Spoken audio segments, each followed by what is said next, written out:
Hello friend, welcome to the Madhushrabani blog. আপনারা কেমন আছেন? আশা করি আপনারা সকলেই খুব ভালো আছেন আর আমরাও খুব ভালো আছি। আজকে নিয়ে চলে এসেছি একটা ছোট্ট মিনি ব্লগ আপনাদের সঙ্গে শেয়ার করার জন্য। আমি বাড়ি থেকে আসার সময় বাড়ি থেকে মা দিয়ে দিয়েছিল আমাকে পিঠে, নারকেলের সন্দেশ, চিংড়ি মাছ আর বাড়ির গাছের কলা আর বড়ি।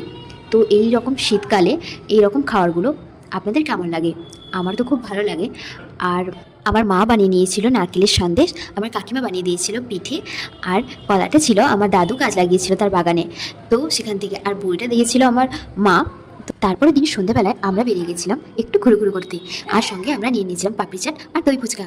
আর আপনাদের কাদের কাদের এই দই ফুচকা আর পাপড়ি চাট ফেভারিট? আমাদেরও খুব ভালো লেগেছিল। আর দই ফুচকা আর পাপড়ি চাটটা খুব টেস্টি ছিল। দই ফুচকার দাম ছিল মাত্র 40 রুপিস আর পাপড়ি চাটের দাম ছিল মাত্র 35। এইরকম কম টাকা অসাধারণ একটা টেস্টি খাওয়া। তারপর আমার বান্ধবীগুলো চলে গেছিলো তাদের ড্রেস কেনার জন্য একটা ড্রেসের দোকানে, আর সেখানে তারা ড্রেস কিনছিল অনেক সুন্দর সুন্দর। ভিডিওটি এই পর্যন্ত ভালো লাগলে অবশ্যই like, comment, share and subscribe করতে ভুলবেন না যেন। Tata friend.